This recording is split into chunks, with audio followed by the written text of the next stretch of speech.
Magandang umaga po sa ating lahat. Good morning po. Bago po tayo tumuloy sa pag-aaral po natin ng salita po ng Panginoon, nais ko po munang magpasalamat sa lahat po ng nakibahagi at dumalo noong last week sa atin pong Missions Night. Magbibigay po kami ng report kung ano po ang nangyari po doon sa Missions Night natin. Next week na kami magbibigay ng report. Maaari po kasing, by the way po, hindi pa namin sinend kay Pastor Robert yung nalikom natin. Naghihintay pa po kami if there are still people who want to give. So po pwede po yun. You can just write for missions and then we will include those money para po doon sa atin pong pakikibahagi sa mission ng Panginoon. Mga siguro po by next week.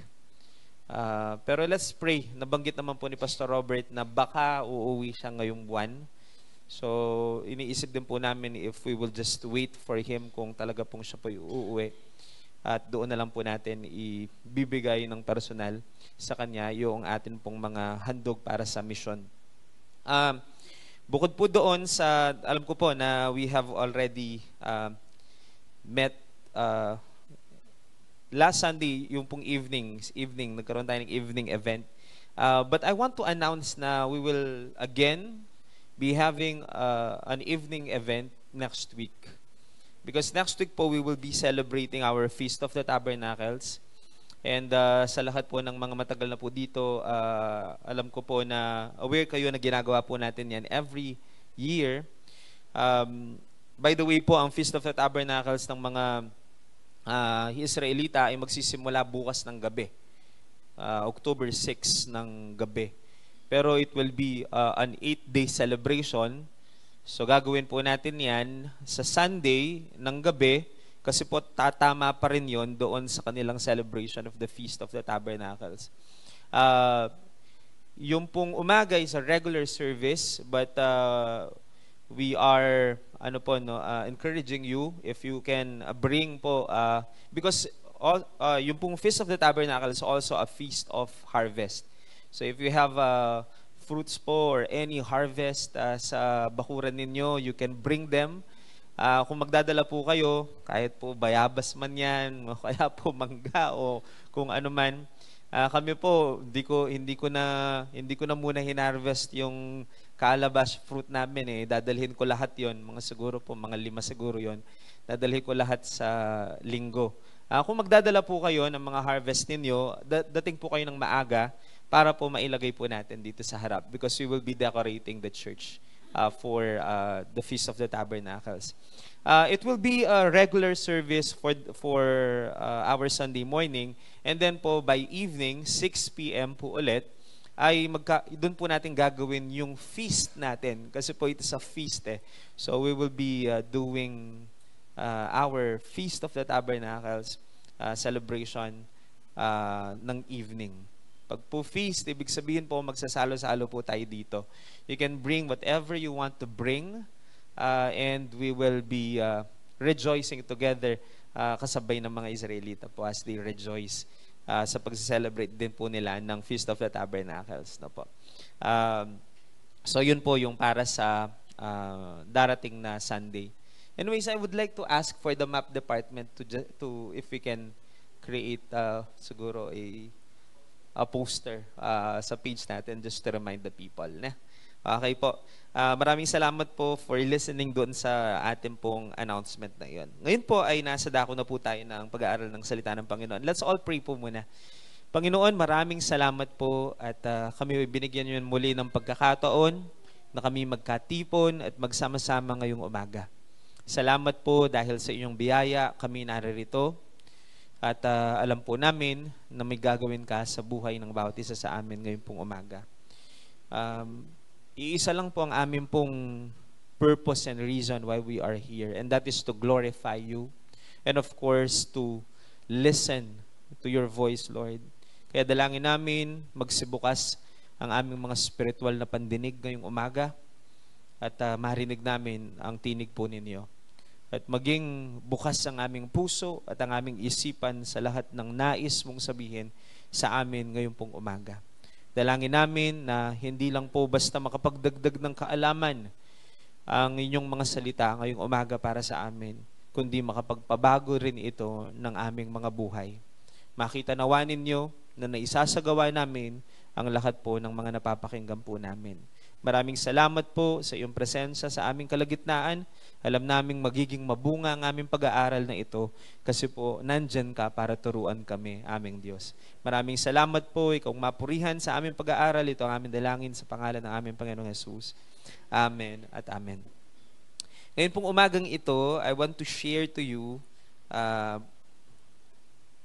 the message po na linagay ng Panginoon sa aking puso for this morning.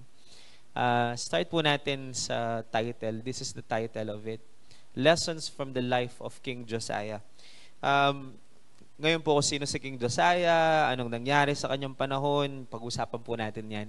At maaari pong may mga bagay patungkol sa kanyang buhay na po pwedeng gamitin ng Panginoon para tayo matuto bilang mga anak ng Diyos at bilang mga Kristiyano. Hindi po aksidente na nasulat ang buhay ng mga taong ito. Sabi po ng Biblia, ang lahat ay nasulat para po tayo ay matuto. Hindi po aksidente na ipinasulat ng Panginoon yan at isama sa Biblia. Kaya titignan po natin siya. By the way, King Josiah po is one of the kings of Judah, bayan ng Panginoon. Because baka po malito kayo, tama po, Israel is the nation na pinili ng Panginoon, no? Israel. Pero dumating ang pagkakataon na na-divide ang kaharian. Ang 10 tribo po ay napunta sa isang part at ang 2 tribo ay napunta sa isang part. Yung pong isang half, hindi naman natin matawag na half kasi malaki yung mga maraming tribong napunta dun sa kabila. Nanatili yung pangalang Israel doon. So, tawag ng Biblia sa kanila, Israel. Pero yung 2 tribong nahiwalay, ang tawag naman sa kanila ay kaharian ng Huda. Pero sa mata ng Diyos, iisa lang ang kanyang kaharian. Ang division ay nasa tao lang, pero sa mata ng Panginoon at paningin ng Panginoon, iisa lang sila. Okay po? Kaya pag binasa po ninyo ang Book of History, sa Bible, 2 Kings, 1 Kings, 2 Kings, Chronicles, 1 and 2 Chronicles, mapapansin po ninyo, bakit may hari ang Israel, may hari din ang Huda, magkaiba sila. Kasi nga po, the kingdom was divided. No po. At si King Josiah po, binibigyan ko na po ng konting background, is one of the kings sa Judah. Kasi po sa Israel, yung pong isang half, wala ni isang hari ang naging mabuti. Kaya una po silang na-wipe out at una silang naalipin ng ibang bayan. Pero sa isang bahagi naman, yung Huda, may mga iilang haring sumunod sa Diyos. May mga iilang hari na naging mabuti. At isa po si King Josiah sa mga naging mabuting hari. At titignan po natin ang mga ilang mga lessons na pwede nating makuha po dito. Mga kapatid, hindi po natin pwedeng itanggi na nasa isang panahon po tayo na para bang ang kadiliman sa lipunan natin ay normal na. I can say that this generation is one of the most corrupt generation. Agree po ba kayo? Kasi makita naman po ninyo, talagang napakadilim ng sitwasyon ng ating pong lipunan, ng ating bayan ngayon. Pero sa kabila niyan, may pag-asa pa rin. Kasi po alam ninyo, ang bayan ng Diyos, parehong Huda at saka Israel, dumaan din sa mga ganyang klaseng panahon. Yung panahon po na para bagang hindi na alam ng tao kung anong tama at mali, very corrupt ang lipunan, dumating din po sa bayan ng Huda ang ganyang kapanahunan. Ngunit sa panahon na yun, merong isang hari ang tumayo at naging liwanag. Kasi po ang panahon ni Josiah ay halos katulad ng panahon natin. Hindi alam ng tao kung ano ang tama at mali. By the way po, nakalimutan nila ang Diyos sa panahon ni Josiah. Pero, eto pong haring ito ay nanindigan at hinanap ang Panginoon at naging tapat sa Diyos.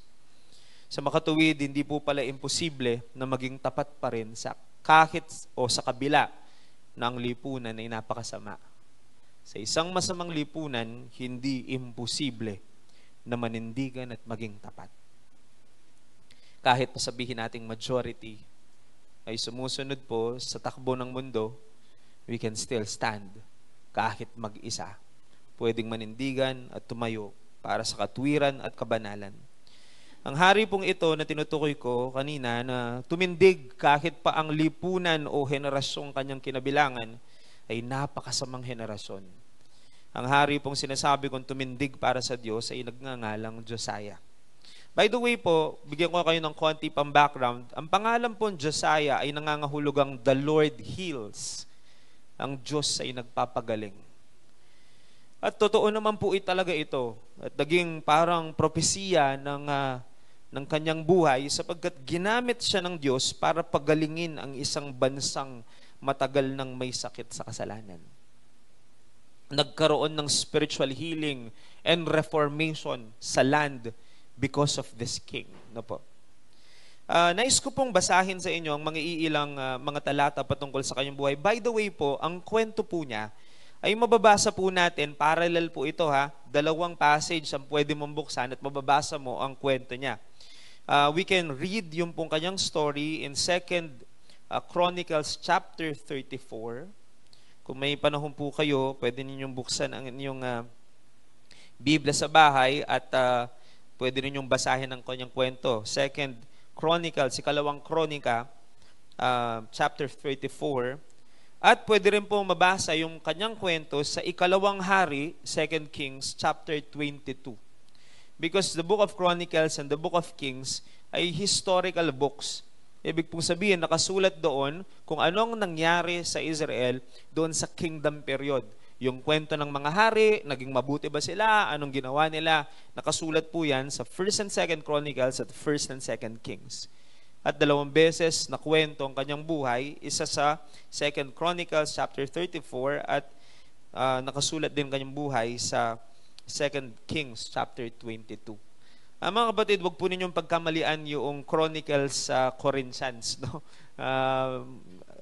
Very often po kasi sa akin pong experience, kapag nag-share po ako ng word ng Panginoon, especially sa mga Bible study na they can comment, kasi pag preaching, ako lang nagsasalita. Usually po, pag pinapabasa ko 2nd Chronicles, ang nabubuksan nila at binabasa ay 2nd Corinthians. 2nd Corinthians is in the New Testament, but Chronicles is in the Old Testament po. So 2nd Chronicles chapter 34 and then 2nd Kings chapter 22. Yun po yung mga accounts na nagsasabi tungkol sa kanyang buhay. Of course po, hindi ko pwedeng basahin ang mga chapter na yan ngayong umaga, matatapos ang oras natin sa pagbabasa. Pero I want to highlight things para po makita natin ang sitwasyon. No po. In 2nd Chronicles chapter 34, ikalawang kronika, ika-34 na kabanata, una hanggang ika-3 talata.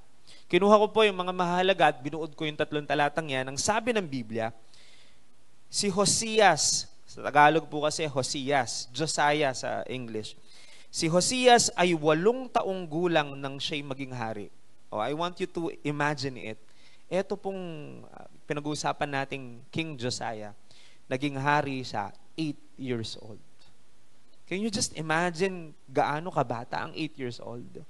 At siya po ay naging hari ng ganyang kabata. Siya'y naging hari 31 taon sa Jerusalem. So he has reigned 31 years siyang naghari sa Israel. At siya'y gumawa ng matuwid sa harap ng Panginoon. Yun ang mahalaga. Alam po ninyo, kakaunti lamang naging hari, ang tinawag na naging mabuti at naging matuwid sa harapan ng Diyos. Pero ito po, mismong salita ng Diyos ang nagsabi, naging matuwid siya sa harap ng Panginoon. Alam po ninyo, ang pagiging matuwid sa harap ng Panginoon, iisa lang ang pwedeng magdeklara niyan, ang Diyos mismo. Maraming nagsasabi, matuwid ako. Pero ang may authority, the only sole authority that can say if we are faithful or not, is God Himself. Pero para sabihin ng salita ng Panginoon na siya'y naging matuwid, o Diyos mismong nagsabing naging matuwid siya, kinalugdan siya ng Panginoon. Mga kapatid, hindi po ba yan ang pangarap natin? Na darating ang araw, sabihin ng Panginoong naging matuwid tayo. Pwede po natin kwentahin yan. 31 taon siyang naging hari, 8 years siya nung naging hari, bata lang siya nung namatay. Kung titignan po ninyo, napakabata rin niya. Napakaiksi ng kanyang buhay kung ihahambing sa ibang mga naging hari. Pero hindi mahalagang haba ng buhay, mga kapatid. Ang mahalaga yung katapatan natin kahit ilang taon pa ang binigay ng Panginoon sa atin. Maiksi o mahabang buhay, ang importante naging tapat tayo. Hindi na sayang ang buhay ni Haring Josiah. Sinabihan siya ng matuwid sa salita ng Panginoon. Siya'y naging matuwid. Gumawa siya ng matuwid sa harap ng Panginoon. At sa 8 taon ng kanyang paghahari, 16 years old na po kanyang Ken. Kasi po, 8 years old, naging hari siya. At dun sa pang-8 taon, that's 16 years old. Nung naging 16 years old siya, samantalang siya'y bata pa noon, ay kanya nang sinimulang hanapin ang Diyos ni David na kanyang ninuno. Nagumpisa na po siyang magsaliksik patungkol sa Diyos. Nagkaroon siya ng puso na to seek God. And this is what the Bible tells us. The Bible, alam po ninyo, napakamaraming talata sa Bible ang nagsasabi that we must seek the Lord. In fact, the Bible tells us to seek Him first and seek His kingdom first. Above all else, we seek God. Sabi ng Bible, if we seek Him, we shall find Him. If we seek Him with all our hearts. So, napakaraming talata sa Biblia ang nagsasabing isa sa pinakamabuting maging desisyon ng isang tao habang nabubuhay tayo ay para hanapin ang Diyos. To seek God is the most important decision that we can ever make. No po. At yan, sa kanyang kabataan, nagsaliksik siya. 16 years old, mga kapatid. Just try to imagine. Yan ang sabi po ng salita po ng Panginoon. Samantalang siya'y bata pa, kanya nang sinimulang hanapin ang Diyos.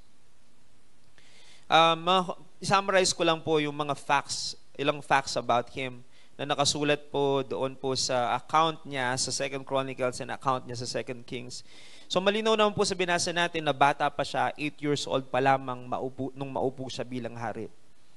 Pero pinatunayan po niya na hindi sa edad, kundi sa puso ang basihan para maging kalugod-lugod sa Diyos at para maging tapat sa Diyos. Kahanga-hanga po si Josiah, kasi po bata pa lang pero may puso na siyang naghahanap sa Diyos. Kasi po maraming mga tao ibang hinahanap nila eh. Can I ask everyone, ano po sinisik natin sa buhay? What do we seek? At kadalasan po kung ano yung sinisik natin, yun ang importante para sa atin. Kasi po hindi mo naman hahanapin ng isang bagay na hindi mahalaga. Ang Diyos po ba ang nangunguna sa mga hinahanap natin? Ano po bang hinahanap-hanap natin sa buhay? But to be honest, there are many people, they don't seek God. They seek money, power, possession, material things, material gain. Yun ang kanilang hinahanap. Anong bunga? Kasakiman ng bunga. Ang question ko nga po, meron pa kayang katulad ni King Josiah? Actually po, he is not really seeking for the throne. 8 years old, hindi naman po yan mangangarap na maging hari. Wala pa sa kanyang isip, sigurado yun. Pero binigyan siya ng pagkakataon ng Panginoong makaupo sa trono. Pero hindi rin po yung kaharian ng kanyang sinisik or power or prestige. Pero nag-umpisa siyang hanapin ang Diyos. Hanapin ang Panginoon. Kahanga-hanga siya sa kanyang batang edad, may puso na siya na naghahanap sa Diyos. Kung sasaliksikin kaya ng Panginoon ang ating puso ngayon, makakakita ba siya ng pusong hinahanap-hanap siya? Ito pong nasubukan na po ninyong hindi makapag-church ng 1 beses, 2 beses? Di po ba may kakaibang feeling? If you really love the Lord, may part ka na hinahanap-hanap mo. O kaya naman yung sobrang pagod at hindi ka nakapag-pray.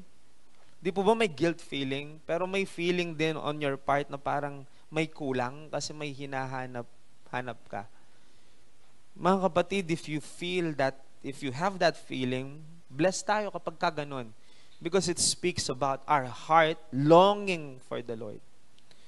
Kasi po sabi ng Bible, blessed are those who hunger and thirst. Ibig sabihin, nauuhaw pa tayo at saka nagugutom sa Kanya pong salita, sa katwiran at kabanalan, nauuhaw tayo at nagugutom sa Kanyang presensya. We are still blessed kasi po pag nawala yan, mga kapatid, may problema ang ibig sabihin. Ano po?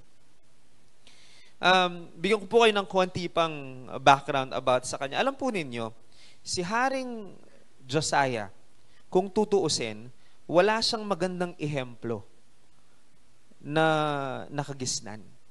Kasi po kapag binasa ninyo ang salita ng Panginoon, ang Biblia, yung kanyang lolo at ama ay naging hari din ng Israel. Kasi po noon, ang pagiging hari ay naipapamana sa mga anak. No po. Ang kanya pong lolo ay nagngangalang Manases. If you are reading your Bibles, you know who Manases is. Naging hari siya ng Huda, pero tinagurian siyang isa sa pinakamasamang naging hari ng Huda. In fact po, sa kasamaan ng haring ito, sinasabi nga po ng ilang mga Bible scholar, siya siguro ang pinakamasamang naging hari sa kaysaysayan ng Huda. Bakit po? Nagpatayo ang kanyang lolo. We're talking about yung pong grandfather ni King Josiah. Nagpatayo ang kanyang lolo ng mga altar, hindi para sa Diyos, kundi para sa mga Diyos-Diyosan. Nagpaagos siya ng dugo ng mga walang kasalanan. Pumatay siya ng mga innocent people. Nagsakripisyo siya ng mga bata. Nag-alay siya ng mga bata sa kanyang kapanahunan para lang sa pagsamba ng Diyos-Diyosan. Hindi po ba abominable sa Panginoon yan? So kaya sinabi pong talagang napakasama ng haring ito. Lolo po niya yon. Tapos po, nang namatay si Manases na kanyang lolo, pinalitan naman siya ng kanyang tatay ng pangalan ay Amon. Now, if you also read your Bible at kilala ninyo si Amon, alam nating si Amon ay sumunod sa yapak ng kanyang tatay, which is ang lolo ni Josiah, naging masama rin siyang hari. Tumahak sa maling landas at pinabayaan ng bayan ng Diyos. So yun po ang kanyang lolo at tatay. At eto siya, 8 years old, magiging hari. Sigurado po ako, hindi maiiwasan sa buong bansang Huda na may agam-agam sila sa bagong hari nilang 8 years old pa lang. Kasi po ba, di po ba, narinig na po ba ninyo yung mga katagang itatang na sugarulya? Kung nababaero ya, o kanino ya pamagmana. Narinig na po ninyo yung ganong kataga sa Kapampangan, ganun eh. Kasi po may tendency ang tao to make stereotyping. Kung ang tatay ganito, lolo ganito, ano ba naman si kanino ba naman magmamana tong apo? So I think po, I believe that there are many people in the land of Judah, may agam-agam sila sa kanilang isipan. Ito na naman. Baka po iniisip nila, susunod na naman ito sa yapak ng kanyang ama, sa yapak ng kanyang lolo. Pero alam po ninyo, pinatunayan ni Josiah na iba siya. Mga kapatid, kahit pang kanyang lolo, kahit pang kanyang tatay ay naging masama sa pagiging hari nila. Pero itong si Josiah, pinatunayan po niyang iba siya. Kung tutuusin po, wala siyang nakitang magandang halimbawa, walang spiritual mentor, walang role model, pero sa kabila ng lahat ng iyon, pinili ni Josiah na hanapin ang Diyos. Kita po ninyo, ang sinabi sa mga talatang yan, ang hinanap niya, hindi po yung Diyos ng kanyang lolo at Diyos ng kanyang tatay. Ang hinanap po niya ay Diyos ni David na kanyang ninuno. Kasi po nahihikit kang tatang na ay nahihikit kang ingkong na Iba kasi ang Diyos nila Pero ang hinanap niya ay yung tunay na Diyos na buhay. Iba siya. Maaari pong sa tingin ng marami, may agam-agam silang parang magiging katulad siya ng kanyang tatay ng kanyang lolo, pero pinatunayan ni Josiah, pinili ni Josiah na hanapin ang tunay na Diyos. Hindi niya ginawa o hindi niya ginawang dahilan yung kanyang pinagmulan. This is point number 1, no po. Josiah sought God even when surrounded by evil. Pwede po pala yan. Kahit po pala ang community mo, yung iyong, ano po ba yun? Yung kapaligiran natin ay puno ng kasamaan, pwedeng piliin nating hanapin pa rin ang Diyos. Tumayo at manindigan para sa Diyos. Maaari pong may mga iilan po sa atin ng nakaka-relate dito. Minsan naririnig talaga natin yung mga ngayon, lasinggero tatay niyan Ganito ang lolo niyan Kanino pa ba magmamana yan? Pero alam po ninyo, si Josiah, nagbago ang kwento. Sinasabi ng buhay ni Josiah, ang pagbabago ay pwedeng magsimula sa akin. At maaari pong ganyan din ang sitwasyon po ninyo, nakadikit sa atin yung ginawa ng ating mga nauna sa atin. Ano po kaya ang kasakit ng makuha king sapatos ng tatang mo, sapatos na ning minuna kaya kalalo na po nung elameging mayap king matadarendakal. Napakahirap po ng sitwasyon na yan. Pero mga kapatid, hindi po nangangahulugan. Natatanggapin na lang natin at sasabihin, ganito yung mga nauna sa akin ganito na rin ang gagawin ko. Pwede pong sa atin magsimula ang pagbabago. Sa atin mapuputol ang sumpa ng kasalanan at magmula sa atin at sa mga susunod pa sa atin, sa ating mga anak at sa mga apo, magmula sa atin kikilos ang Panginoon. Ganyan po ang nangyayari sa isang pusong handang maghanap sa Diyos. Nagsisimula ang pagbabago sa atin. Isang pusong hindi tinutulak ng nakaraan, kundi hinahatak ng pananabik na makilala pa ang Diyos. The curse stopped with him and a new story began sa panahon po ni Josiah. Marami rin po sa atin ang ganyan, baka lumaki sa magulong pamilya, but you can start a godly legacy sa iyong panahon. Ano po? Baka wala kang nakitang huwaran sa pananampalataya, pero gaya po ni King Josiah, pwede nating sabihin, hindi ako magiging produkto ng aking nakaraan, ako'y nilikha ng Diyos para sa isang bagong simula. Sa tulong ng Diyos, magkakaroon ng bagong kwento ang aming apelido. Okay lang po yun? Kasi po, nang minsan po, alwaya kwenting apelido tamo The Lord can redeem our family, our surname. Pwede pong mag-start ang Panginoon, baka sa atin, mga kapatid. That's the first point, no po. Kung dati po sa inyong pamilya, puro kasalanan, maaring sa iyo magsimula ang kabanalan. Alam po ninyo mga kapatid, it is true, we cannot choose our background, but we can choose our direction. We can choose Jesus. Pwede tayong lumakad sa ibang daan. Pwede namang hindi sumunod sa yapak ng mga nauna sa atin at piliin ng tamang daan. Piliin si Jesus kasi po si Jesus ang tanging daan at tamang daan. Now that's the first point. Now the second point po, Josiah sought the Lord and the lost book of the law was found. Konting kwento lang po patungkol dyan. Talking about Josiah seeking God, di po ba hinahanap niya ang Diyos?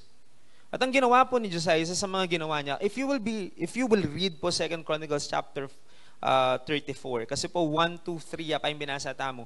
Pagpa tinuloy po ninyo yan, specific sinabi dyan kung anong ginawa ni King Josiah.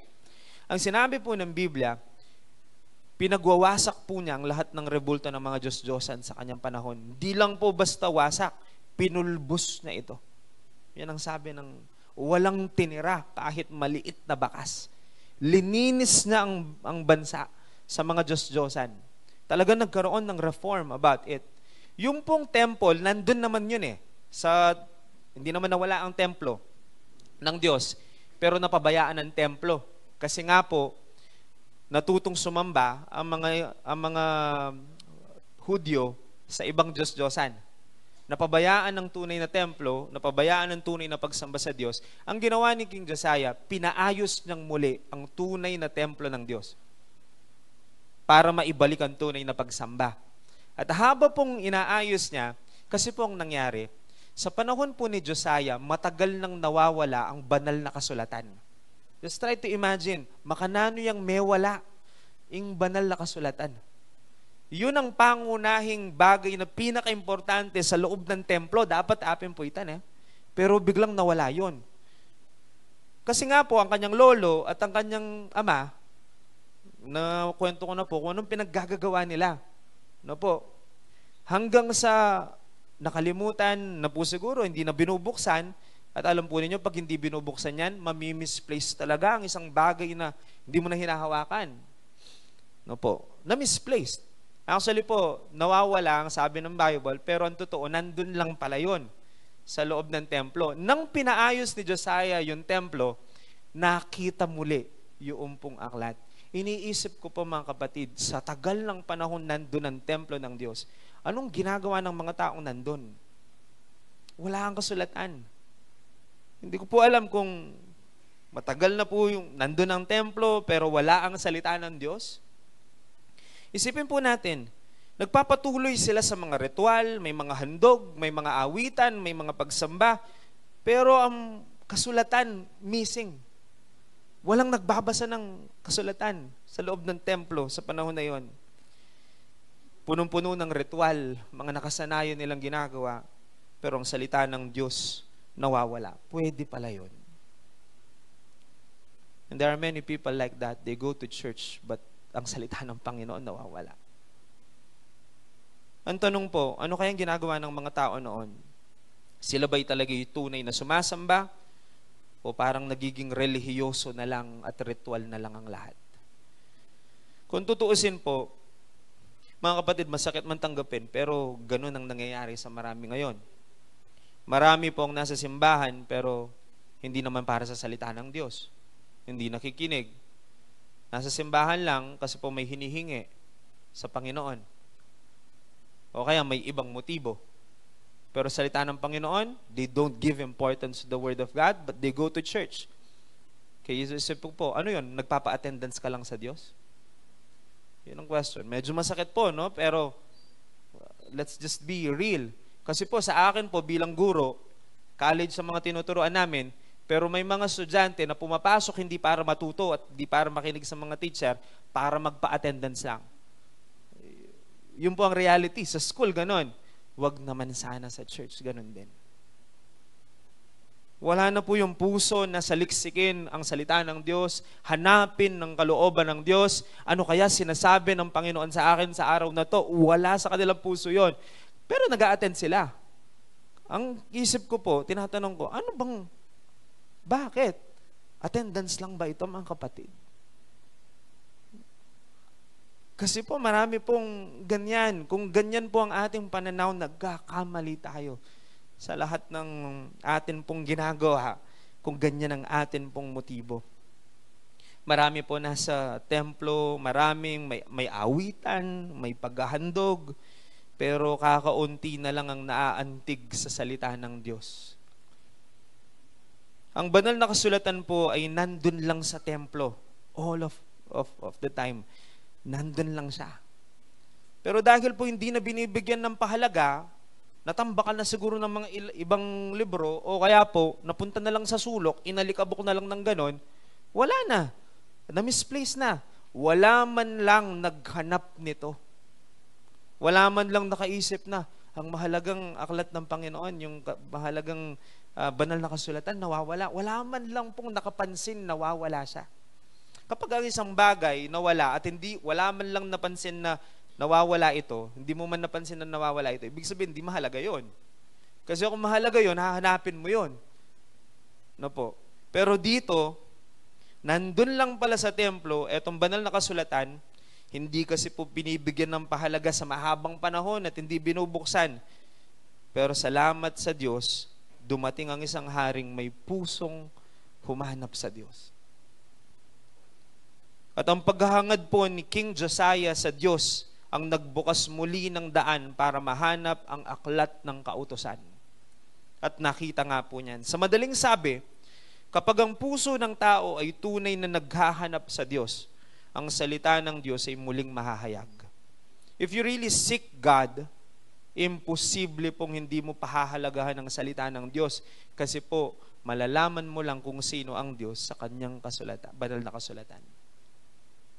Kapag sinasabi mong mahalaga ang Diyos sa iyong buhay, kailangan pahalagahan natin ang kanyang salita. Kasi yan ang naghahayag sa atin kung sino ang Diyos sa atin pong buhay. Mga kapatid, baka po ganyan din po tayo sa bahay, mga kapatid. Alam ko po may mga Biblia tayo. Nandyan lang yung Biblia. Pero wag naman po sanang inaalikabok na sa sulok. Isipan tampo, no, po at baka meron po sa inyong wag na pong masyadong maingay, sa sarili na lang natin, no. Baka mayroon sa inyo napaisip ngayon, wapin no, karne kahit ang Bible ko kambali. Alam po ninyo, sabi po ng mga pag-aaral sa isang typical house ng isang Pilipino na Kristiyano, hindi bababa sa 5 Bibliang meron tayo sa bahay. That's just a typical house. Of course po, hindi naman sigurado yun mag-vary yun. Pero most of the houses, of our houses, more than 1 ang Bible. Kaya iniisip ko lang po yun, mga kapatid, wag naman po sana na misplace na yung mga Bibles natin. Nandun lang yan. Natambakan na ng ibang gamit, naalikabukan na. Hindi na binubuksan, hindi na binabasa. Baka po dati umiiyak ka pa kapag nababasa mo yung mga pangako ng Panginoon gamit-gamit ang Biblia ngayon. Nag-ipon ka pa para mabili mo yon. Napakagandang Biblia. Pero dumating ang panahon na nawala na ito o na-misplace na. Dati umiiyak pa tayo kapag nagbabasa tayo, pero ngayon, parang wala nang dating. Sabi natin, busy tayo. Na isang tabi na. Nag-umpisa lang yan sa bukas na lang, dumating ng maraming taon, na itsapwera na. Tanong ko po, mga kapatid, may mga Josiah pa ba ngayon sa panahon natin? Meron pa bang mga taong kapuso o katulad ng puso ni Haring Josiah na binibigyang pahalaga ang Diyos at ang kanyang salita? Yung pusong talagang naghahanap sa Diyos. Mga pusong handang maghanap sa Diyos at magbigay daan muli sa salita ng Diyos sa kanilang tahanan, meron pa kaya? Mga kapatid, panahon na siguro ito para punasan natin, hanapin ang mga inaalikabok na mga Biblia, ilagay sa sentro ng ating sala, sa atin pong tabi ng higaan. Panahon na po siguro para ipakita sa ating mga anak na isa sa mga pinakamahalaga, sabihin na natin, pinakamahalagang gamit sa buong bahay ay ang Biblia. Kasi po kapag pinakita natin yan, ang mga anak mismo ang re-respeto sa salita ng Diyos. Kapag nakita nila sa kanilang mga magulang kung paanong pahalagahan ng mga magulang ang salita ng Panginoon, pahahalagahan din sigurado yan ng mga anak. Panahon na, mga kapatid, para ibalik muli at buhayin ang pananampalataya natin. Ibalik muli ang pagbabasa ng salita ng Panginoon. Ibalik muli ang paghahanap sa Diyos araw-araw. Hindi lang po tuwing linggo. Huwag nating hayaang maging dekorasyon lang ang Biblia sa ating mga tahanan. Gawin po natin itong direksyon ng buhay natin. Hindi lang dekorasyon, dapat direksyon natin yung Biblia. This will lead me to point number 3. Pangatlo pong puntos. By the way, 2 Kings chapter 22 verse 8, sinabi ni Hilkias na dakilang saserdote kay Safan nakalihim, aking nasumpungan po, nahanap ang aklat ng kautusan sa bahay ng Panginoon at ibinigay naman ni Hilkias ang aklat na ito or ang aklat kay Shaphan at binasa niya ito. Ito po yung account na kung saan sa pag-aayos nila ng templo, nakita nila yung pong libro ng kautusan o aklat ng kautusan. Yan po yung account na nandun lang pala siya doon sa doon sa bahay ng Panginoon. Nasa templo lang pala siya, hindi man pala siya nawawala. Na misplace lang. No po. Alam po ninyo mga kapatid, by big difference kasi yung nawawala sa na misplace lang eh. Alam po ninyo yung nawawala, yun talagang wala talaga. Pero kadalasan pag sinabi nating nawawala, tapos makita mo, minsan na misplaced lang. Nandun lang sa bahay, pero kapag sinabi po kasing na misplaced, wala ito sa dapat na lugar na nandun siya. Kaya misplaced. Ang place po kasi lugar eh. Dapat nandun eh. Pero wala siya. Misplaced siya. At kadalasan pagka nami-misplace yan, dahil wala sa tamang lugar at tamang lalagyan, hindi natin mahanap. Kaya nasasabi nating nawawala, but it's misplaced. Marami pong mga kapatid, gusto ko lang pong i-share to, no? Naisip ko lang ito habang hinahanda ko itong sermon na ito. Imposibleng mawala ang Diyos. Imposible po. God is everywhere. Pero pwedeng ma-misplaced ang Diyos. Just try to think about it. Pwedeng mawala because He is there. Pero pwede siyang ma-misplaced. Pwede siyang ma-misplaced. Why? Because God is supposed to be number one sa buhay natin. Pagka po ang Diyos hindi na siya number one, ang sawag ko po doon, misplaced ang Diyos. Kaya minsan, pantunan may Lord, ang balno ka rin niya, kasalanan tamo eh. Leko tayo kang posisyon. Ngayon, pantunan may akit. Kasi nga po, inalis mo siya sa tamang posisyon niya. Pagka ang tao, tinanggal ang Diyos sa trono, minimisplace mo. Hindi siya, dapat nandun siya. Pero wala na siya doon sa tamang posisyon niya. And we can re-evaluate ourselves, mga kapatid. Kaya tapos sasabihin ng tao, parang wala ang Diyos. Di naman nawawala ang Diyos.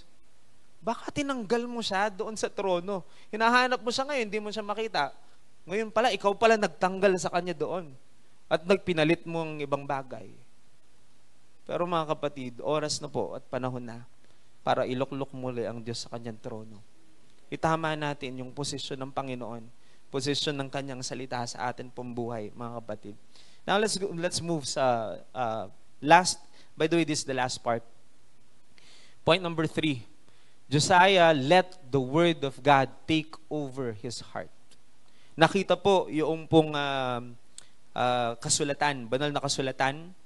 Binasa sa kanyang harapan yung banal na kasulatan. Pag binasa po ninyo yung sa 2 Chronicles, no po, chapter 34, binasa sa kanyang harapan. At alam po ninyo, nang narinig niya ang laman ng banal na kasulatan, and I believe this is the first time na marinig niya yon. Kasi matagal nang nawala na-misplaced yung aklat. So this is the first time na narinig niya yon. Siguro po si Josiah, naririnig-rinig lang niya na may kasulatan. Sinulat ni Moises yung mga utos at ng Diyos sa kanila, panuntunan ng Diyos. Pero nawawala. And this is the first time na marinig niya kung anong nakasulat. At ito pong naging reaction ni Josiah. Tignan natin. Next slide. In 2 Kings chapter 22 verse 11, nang marinig ng hari ang mga salita ng aklat ng kautusan, anong ginawa po ni King Josiah? Pinunit niya ang kanyang mga kasuotan. At siya po ay humingi ng tawad at nanalangin sa Diyos. Kita po ninyo ang kanya pong naging response niya.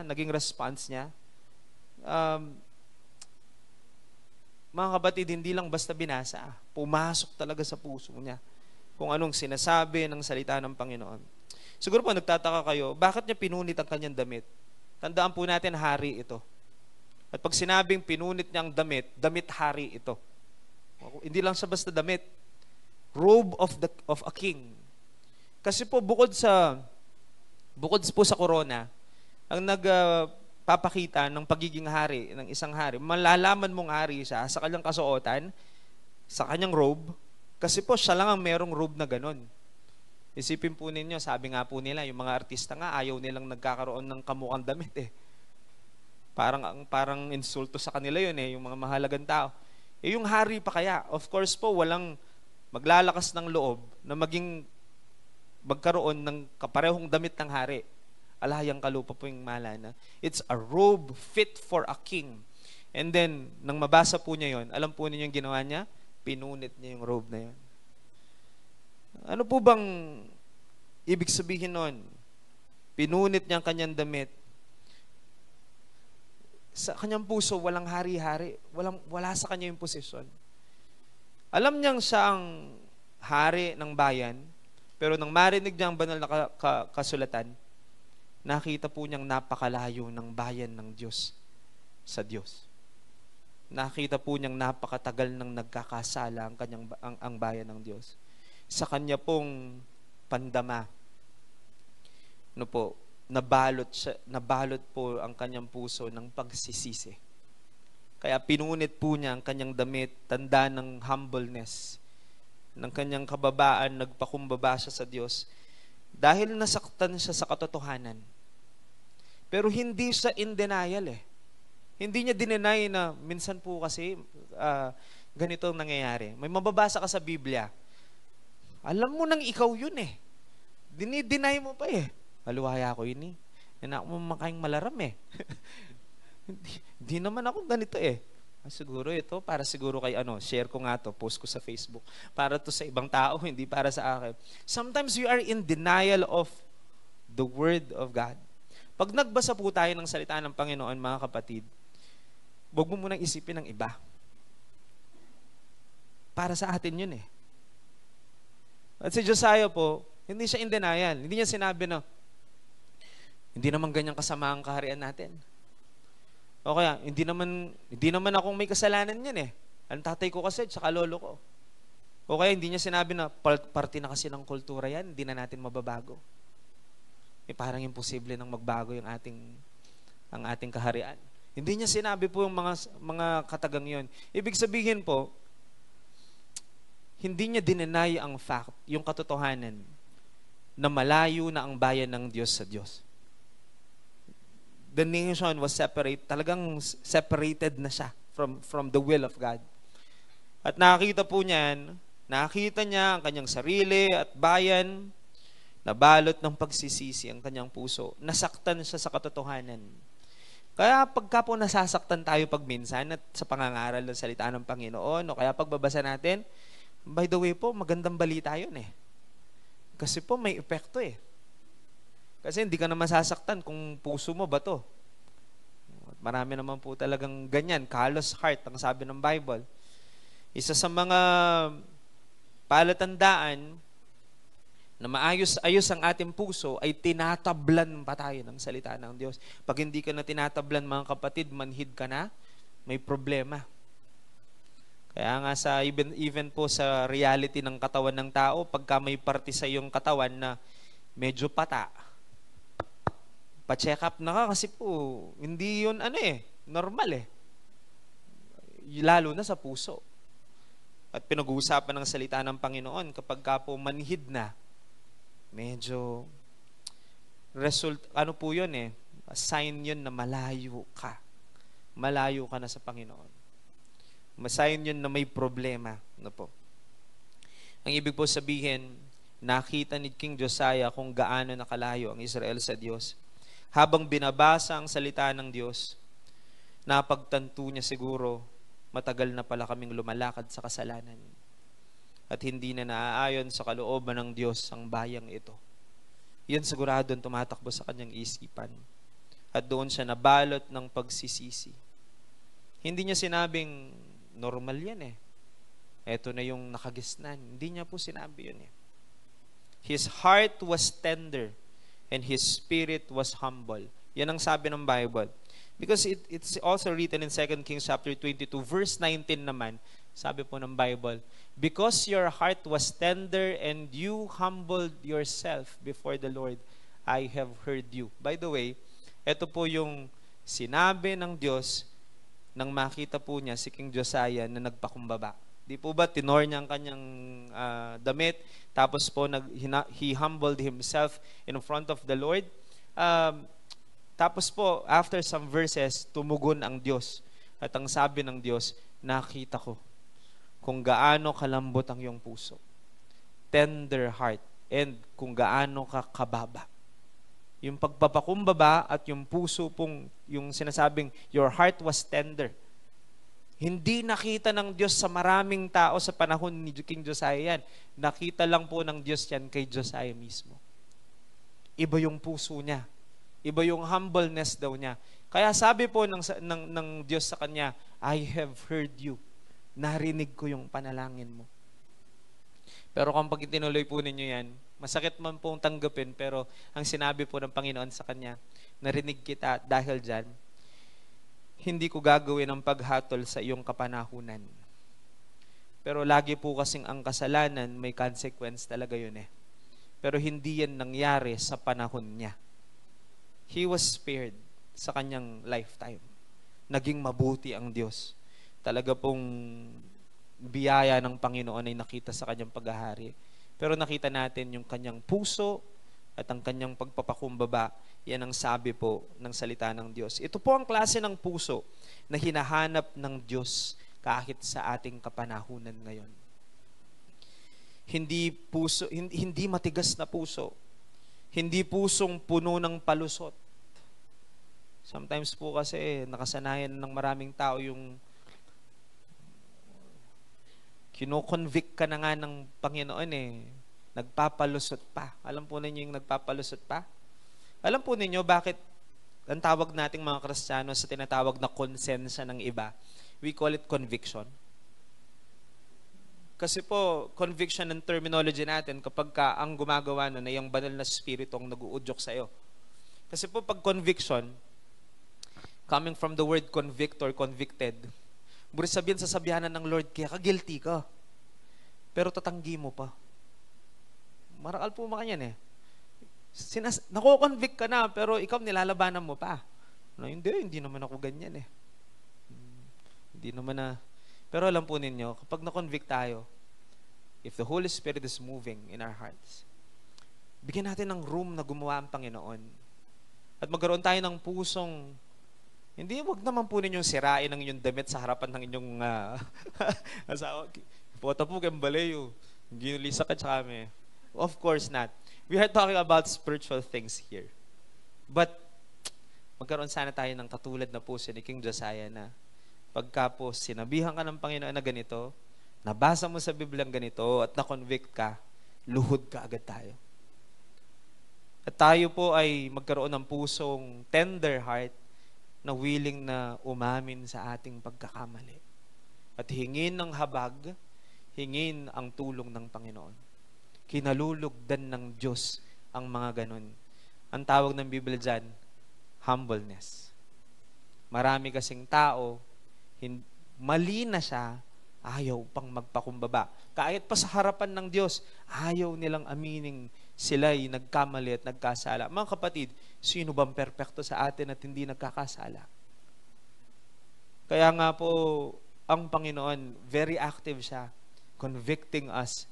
Naranasan na po ninyo na isang araw, wala man sa'yo pag-una, pero pag uwi mo ng bahay, tapos siyempre po, hopefully po, I'm hoping na ginagawa nating lahat yon na bago tayo matulog, we evaluate our whole day and we thank the Lord for His faithfulness. I'm talking about praying before sleeping na po. Hopefully, ginagawa po natin yan. Naranasan na po ba ninyo na sa iyong pananalangin doon sa bago ka matulog, bigla kang na-convict? Hindi mo man pansin sa buong araw, pero parang may nagsabi sa'yo na, parang nasaktan ko yata si ganito kanina sa sinabi ko. Yung parang nag-e-evaluate. Wala kang kausap niya na, pero parang may papaalala ang Panginoon sa'yo na, parang mali yata yung ginawa ko kanina. Sinong kausap mo nun? Alangan naman sarili mo lang.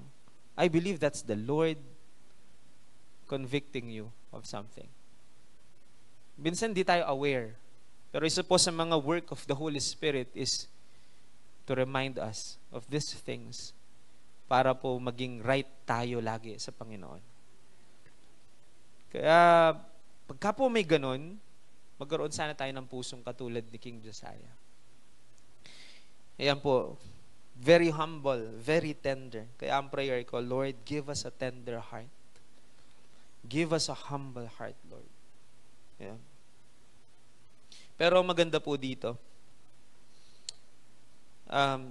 makita po natin na hindi lang po basta, pag binasa po ninyo ng tuloy-tuloy yan, hindi lang po basta umiyak at saka po nagpatira pa at naging humble sa harap ng Panginoon si Josiah. After po niyang manalangin dyan, may ginawa siya. Yung klase ng puso pong hinahanap ng Diyos ngayon, ganyan. Kaya mga kapatid, maganda pong tanong din ngayong umaga, tinatablan pa ba tayo talaga ng salita ng Panginoon? Gaano po ba, tender pa po ba yung heart natin? Kasi po, tandaan natin, ang panlalamig, nagpapatigas din ng puso ng tao yan eh. Kaya may puso bukan ng karni na mo, may refrigerator, talaga sumyasyo. Kasi marimla karne. Kaya ang question po, is our heart still tender kung talagang i-check ng Panginoon yan? May makikita po ba siyang humbleness sa atin? Tinatablan pa ba tayo ng salita ng Diyos? O parang nasanay na lang tayong makinig? Marami pong mga ganyan, mga kapatid. Maraming tao ang ganyan. Nakaririnig ng salita ng Diyos, linggo-linggo, pero bihirang mapunit ang puso ng salita ng Diyos. Yung iba po, mabilis mag-amen, pero mabagal magbago. Sometimes we say amen, pero pag uwi, yun din. Hindi po ba dapat? Pero mga kapatid, pagbabago ang hinahanap ng Panginoon. Pero pag binasa natin ang kwento ni Josiah, Josiah didn't stop at emotion. He took action. Kasi po yung atin pong paghingi ng tawad at pagpapakumbaba sa Panginoon, ang ating pag-iiyak at paghingi ng tawad sa harap ng Panginoon, mabuti po yun eh. Pero after ng pag-iyak, i-expect ng Panginoong may gagawin ka pagkatapos noon. Hindi pwedeng emosyon lang tapos walang action. Naghihintay ang Panginoon ng action. Kasi po kahit mag-iiyak si Josiah doon, kung wala siyang gagawin at hindi niya babaguhin ang lahat ng mga, hindi niya tutuparin ang lahat ng nabasa doon, walang pagbabagong mangyayari.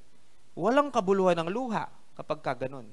There are many people, pagkatapos ng iyak, walang pagbabago. Ang tanong ko, na anong kwenta ng iyak kung walang pagbabagong magaganap? Pasensya na po kayo mga kapatid. I don't judge people. It's the Lord, ang Panginoon lang ang pwedeng mag-judge sa tao. Pero sa isip ko po, okay yan, we can show God yung atin pong, we can be true to the Lord. Of course, as much as possible, talagang ipakita natin ang ating damdamin sa Panginoon. Pwede yan, okay, umiyak, walang problema sa church. Taas natin ang ating mga kamay, ang ating mga tinig. Pero mga kapatid, anong kwenta ng pag-iyak? Kung pagbalik mo sa iyong mga tahanan, walang nagbago, ganun din. Kaya po, may mga nakakausap ako eh. Ang tanong nila ganito, ilang beses ko nung nakitang na-slain pa siya. Tapos wala naman. Pagbangon, wala rin. Nabibigyan po tuloy ng tanong kung totoo ba ito o hindi. Sometimes po mga kapatid, tayo mismo ang nagbibigay ng doubt sa mata ng marami tungkol sa katotohanan ng pinananampalatayanan natin. Kasi pong representation natin, how we represent, ito pong kayakatang belief, medyo off sa mata ng iba. Kaya nga sinasabi ko po, hindi pwedeng puro emosyon na lang. Tapos pagkatapos ng emosyon, balik na naman sa dati. Hindi po ganyan dapat ang buhay ng Kristiyano. Si Josiah po, pinunit ang kanyang damit. Umiyak siya. He humbled himself in front of the Lord. Pero he took action after it. May pagbabagong nangyari at naganap. Kasi po ang katunayan na the Lord has touched your heart is yung change after that. Yun ang katunayan noon. Pagka po binasa natin ang kwento ni King Josiah, by the way, it is written in 2 Chronicles chapter 34, verses 29 to 31. Next slide. Meron pa ba? Wala. Hindi nasama. But allow me po to read it, no? Ang sabi po ng Bible dito, ipinatawag ng hari ang lahat ng matatanda ng Huda at Jerusalem. At binasa nila sa harap ng buong bayan ang mga salita ng aklat ng tipan. At tumayo ang hari sa kanyang lugar at nakipagtipan sa Panginoon na lalakad na ayon sa kanyang mga utos. Ganito po ang ginawa ni Haring Josiah. After po niyang nagpakumbaba sa Panginoon, he tore his clothes. Ang sabi ng Bible, ipinatawag niya ang lahat ng mga matatanda ng Huda at Jerusalem. At nang lumapit na po lahat ng tao, nandun na, pinagather po niya yung lahat ng tao sa buong bayan. At ang sabi ng Biblia, pinabasa niya sa kanilang harapan kung anong nakasulat sa aklat ng kautusan.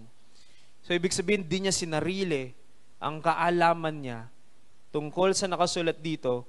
Ang ginawa po niya, pakinggan ninyo, ang sabi niya sa buong bayan, kung ano ang sinasabi ng Diyos. Palagay ko po, tahimik lahat ang buong bayan habang binabasa. Wala namang microphone po noon eh. Hindi ko po alam kung paano nila ginawa yun, pero sigurado po ako may nagbabasa, sumisigaw siya, naririnig ng buong bayan ng lahat.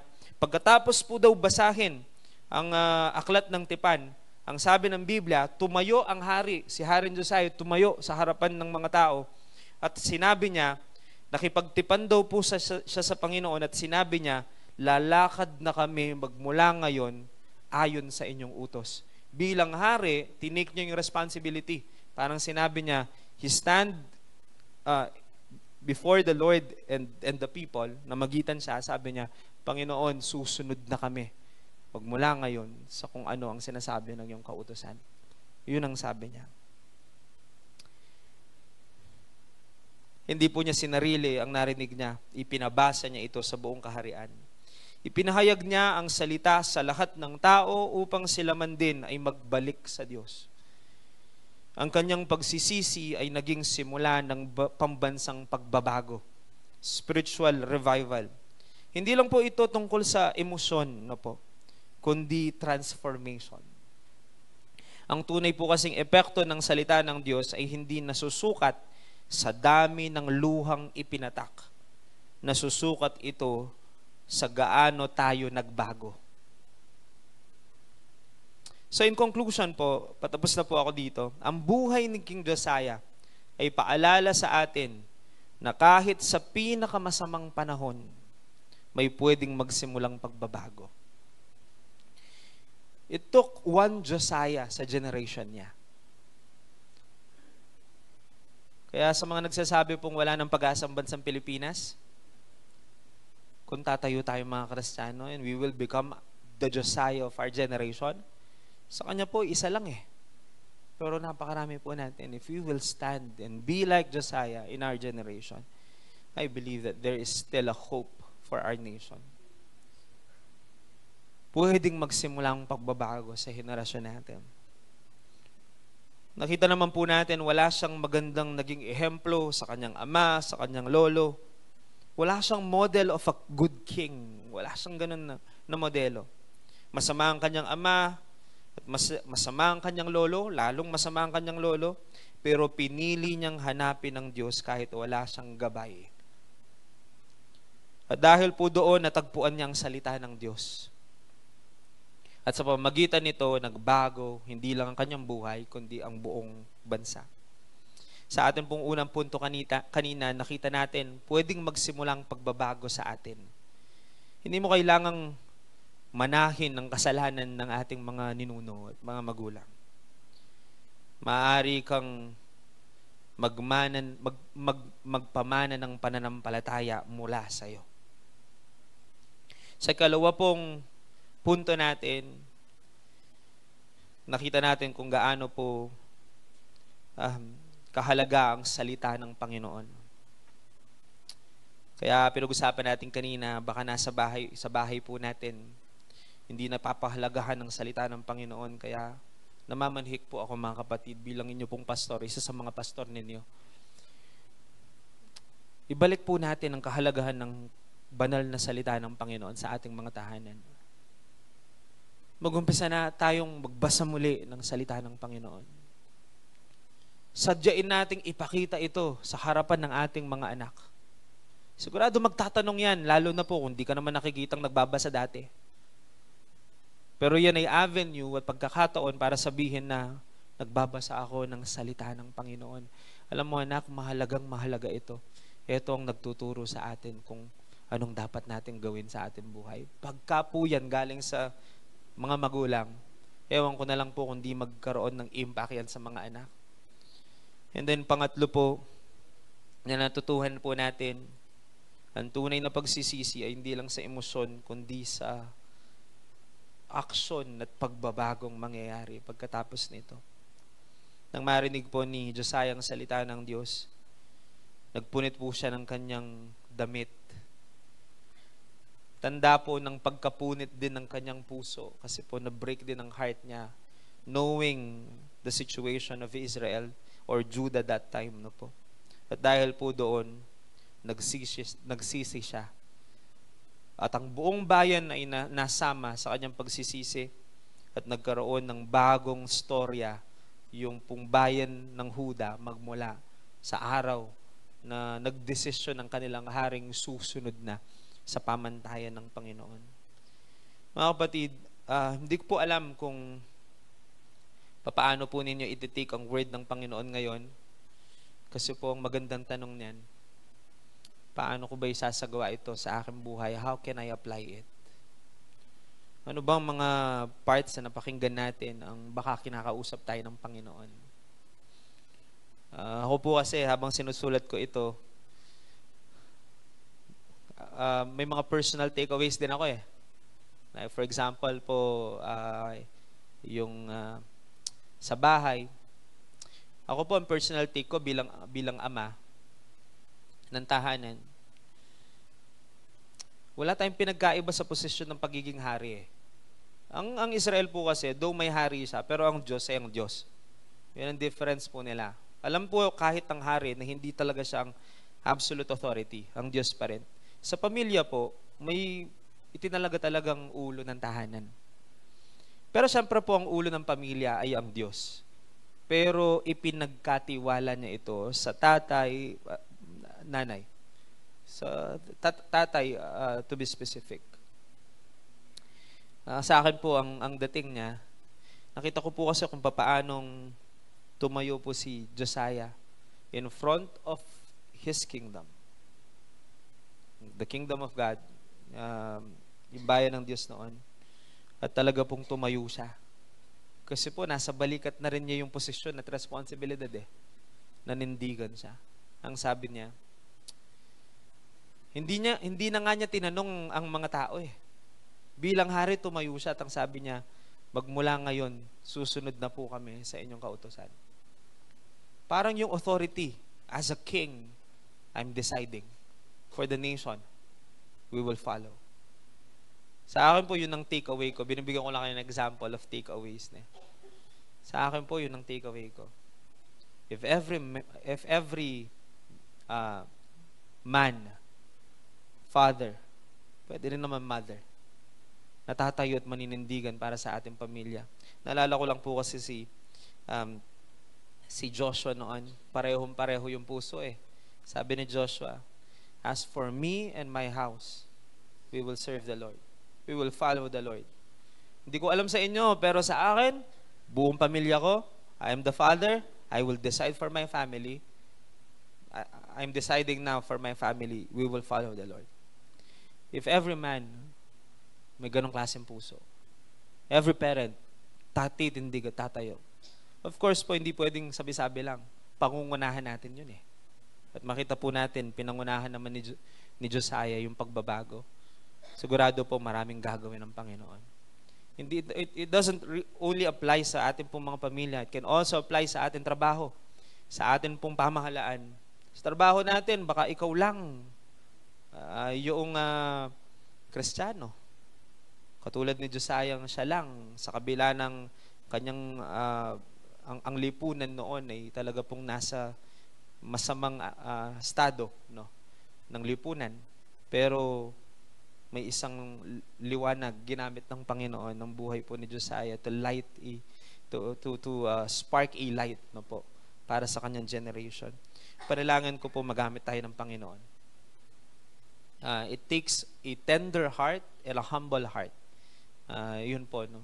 I pray magkaroon tayo ng pusong katulad po niya. Tayo pong lahat ay manalangin. Let's all pray. Thank you, Jesus.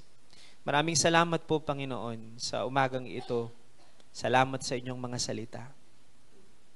Salamat po, Panginoon, sa mga bagay na itinuro ninyo sa amin ngayong umaga. Mga bagay na ipinaalala po ninyo sa amin, Panginoon. Mga aral na pwede naming makuha magmula po sa buhay ng inyong lingkod, si Haring Josiah na naging tapat sa inyo. Yan din naman po, Panginoon, ang amin pong desire, Lord. Our desire is to be faithful. Our desire, Lord, ang desire namin, balang araw, masabi mo rin sa amin na kami naging matuwid sa inyo pong banal na harapan. Nakikita mo ang aming puso, nais naming maging matuwid sa inyo. Kaya maraming salamat sa salita po ninyo ngayon na nagtuturo sa amin kung paano kami makapamuhay sa iyong katuwiran at kabanalan. Salamat po sa pagpapaalala niyo sa amin ng kahalagahan ng iyong banal na salita. Salamat po, Panginoon. Nasa isang bansa kaming malaya kami. Hindi lang basta makapagbasa ng salita. Malaya kaming madeklara po ito, mapag-usapan namin ang iyong salita ng malaya. We have this freedom here in our country, Lord. It is indeed a blessing para sa amin. Salamat po at may mga Biblia kami sa aming tahanan o kung wala man dito sa aming bayan, napakadaling maka-acquire ng salita po ninyo, Panginoon. Napakadaling maka-acquire ng Biblia. Pero anong halaga ng Biblia kung hindi namin babasahin ito? Hindi namin bubuksan? Anong halaga na sinasabi namin, we have a Bible, kung dekorasyon lang ito? Dalangin namin maging tunay na pagmulan ito ng direksyon ng aming buhay, Panginoon. Panalangin ko, Panginoon, maging buhay ang iyong mga salita sa buhay ng bawat isa sa amin. Maging sentro ito ng aming pamumuhay. Magsimula po na mabigyan ng pagpapahalagang muli ang iyong salita sa aming mga tahanan, Panginoon. At sa aming pagbabasa ng iyong salita, ay magkaroon din kami ng malambot na puso. Isang puso na willing, Lord, na sumunod sa inyo. Katulad po ng puso ni King Josiah. Isang puso na hindi lang basta magtutulak sa aming magsisi sa aming mga kasalanan, kundi magtutulak ding baguhin ang aming pamumuhay, Panginoon. Maraming salamat po, naririto ka, patuloy kang gumawa, kumilos sa buhay ng bawat isa sa amin, patuloy kang maging sentro ng buhay namin. Sa amin pong pagdako, sa pag-aalala namin sa inyo pong ginawa sa krus ng Kalbaryo sa pamagitan ng aming Holy Communion, dalangin namin, linisin mong muli ang aming puso at ang aming isipan.